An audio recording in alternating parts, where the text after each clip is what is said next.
दोस्तों आए दिन आपने एक चीज़ देखा होगा कि मैक्सिमम ये सवाल आते हैं कि सर सेक्शन 24 में पत्नी मेंटेनेंस लेती है, सीआरपीसी 125 में भी बन सकता है क्या, और सेक्शन 12 में, और सेक्शन जो मेंटेनेंस वार्ड स्पेशल एक्ट 18 होता है, 4 में मेंटेनेंस बन सकता है आपका एक महिला बनाना चाहे तो। लेकिन उसका कौन सी महिला हकदार होती है, यहाँ पे अपन सबसे इम्पोर्टेंट बात करेंगे टॉपिक पे दोस्तों, कि भाई कौन सी महिला है जिसका इन चारों पे अधिकार हो सकता है। और जो आपका सवाल रहता है, बार बार इस चीज़ को लेके सवाल आते रहते हैं हमेशा कि सर क्या हमको सभी में मेंटेनेंस देना पड़ेगा। मान लीजिए 125 का बन गया तो हमको डीवी केस में मेंटेनेंस देना पड़ेगा, डीवी मेंटेनेंस बन गया तो फिर क्या सेक्शन 24 में देना पड़ेगा। काफ़ी कुछ डाउट रहते हैं दोस्तों इसको लेके आपके लोगों में। तो आज के वीडियो में पूरे आपके जितने भी डाउट होते हैं उनको एक एक को क्लियर करूंगा। छोटे छोटे डाउट भी होंगे उनको सबको क्लियर कर दूंगा आज की वीडियो में। तो वीडियो काफ़ी महत्वपूर्ण होने वाला है, तो वीडियो को एंड तक जरूर देखते रहना। तो चलिए दोस्तों, नो टाइम पास नो बकवास, सीधा करते हैं काम की बात। मैं हूँ हंस। सेकंड बात दोस्तों, कमेंट में नंबर ना छोड़िए। अगर आप मुझसे बात करना चाहते हो, डिस्कशन पूरी डिटेल होती है, कंसल्टेशन फीस जमा करके आप बात कर सकते हो। सेकंड पॉइंट, आप इंस्टाग्राम को जरूर फॉलो कर लेना। इंस्टाग्राम पे हमेशा लाइव आता रहता हूँ, जब भी मैं फ्री रहता हूँ तो जरूर लाइव आता हूँ। तो इंस्टाग्राम की आईडी मेरी प्रोफाइल पे दिखती रहती है, तो आप फॉलो जरूर कर लेना। देखिए दोस्तों, कोई भी, मान लीजिए आपको सिंपल भाषा में एक चीज़ समझा देता हूँ कि मान लीजिए आप पे कोई जैसे 498 केस चल रहा है या डीवी केस चल रहा है रनिंग पे, तो आपकी पत्नी का सबसे पहले तो इंट्रीम बन जाएगा, ठीक है। चाहे वो बिना कारण से गई है कि नहीं गई है, रनिंग केस में आपका इंट्री मेंटेनेंस बन जाता है अगर आपकी वाइफ जॉब नहीं करती है तो। ये बात आपको मैक्सिमम समझ ही लेना चाहिए। अब आप ये चीज़ें उसमें लगाओगे सेक्शन 9 का मेरे पास डिग्री है, मेरे पास इसमें सब कुछ है, वो चीज़ें नहीं चलने वाली। एंट्री मेंटेनेंस तो मैक्सिमम 99% बन ही जाता है, उसमें आप कुछ नहीं कर पाओगे, ठीक है, अगर हकदार है मेंटेनेंस की तो।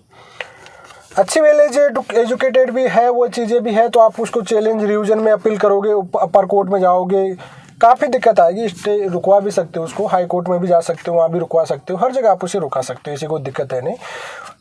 अगर आपको फैमिली कोर्ट से बन जाता है तो आप अपर कोर्ट में जा सकते हो, 392 397 सीआरपीसी के अंदर भी जा सकते हो, तो ऐसी कोई दिक्कत है नहीं। लेकिन इंट्रीम तो मैक्सिमम बन जाता है आपका। अब बात करते हैं सेक्शन 24 की। मैक्सिमम देखो 24 सेक्शन तब बनता है जब आप कोई डाइवोर्स जैसा केस डालते हो या कुछ भी केस ऐसा, जैसे कि पत्नी अपने घर पे केस कर रखी जुडिशियल एरिया में, आप अपने जुडिशियल एरिया में केस किए हो और आपके जुडिशियल एरिया में पत्नी को आना पड़ रहा है, तो उस सिचुएशन में सेक्शन 24 को अप्लाई करती है, अदरवाइज नहीं होता है। और सेक्शन 24 में आने जाने का खर्चा और कभी कभी वकील का खर्चा भी कोर्ट आपसे दिला देता है। अगर उसकी कैपेसिटी ऐसी नहीं है तो उस सिचुएशन में आपको दिला देता है। अन्यथा आपकी अगर पत्नी जॉब वॉब करती है ऐसा वगैरह, तो फिर आपको उसकी टेंशन लेने का नहीं है। अगला सवाल आ जाते हैं कि जो वार्ड एक्ट स्पेशल एक्ट होता है 18, उसमें किसका बनता है, तो उसमें एक वन टाइम एलिमनी जाती है सेक्शन 18 एंड 20 में। जो आप एलिमनी डिसाइड करते हो वो फुल एंड फाइनल हो जाता है, जब म्यूचुअल आपका हो जाता है तभी जाके बनती, नहीं तो इसे नहीं बन पाती है। सेक्शन 12 और 125 में आपका एंट्री मेंटेनेंस बन जाता है, कई बार तो डीवी केस में आपका इतना ही बनता है जितना आपका जिसे पत्नी का खर्चा पानी हो, मतलब राशन वगैरह जो भी आता है घर खर्चे में, जो अगर उसकी हकदार है तो उसमें बन सकता है, उसका कोई दिक्कत है नहीं। 125 इक्वलिटी का राइट देता है, आपकी समानता, जो आप जिंदगी जी रहे हो वही जीने का पत्नी का हक है, तो उस सिचुएशन में 125 में जाके मेंटेनेंस बनता है। कुल मिलाकर अगर चाहे कोर्ट, देखो मैक्सिमम आज की डेट में 2 सेक्शन में तो बन ही जाता है, डीवी में 125 का तो मैक्सिमम बन जाता है एंट्री मेंटेनेंस बनने के बाद भी, ठीक है, ये सिचुएशन होती है। एंट्री मेंटेनेंस बन जाता है तो उसके बाद में फाइनल बनता है, तो इनमें तो ले लेती है पत्नी आपकी। लेकिन यार एक बात मैं बताता हूँ कि आज की डेट पर ना मेंटेनेंस जैसी बीमारी है ना, इसकी वजह से आपकी खुद की भी ज़िंदगी ख़राब है और लड़की की ज़िंदगी खुद की भी ख़राब है।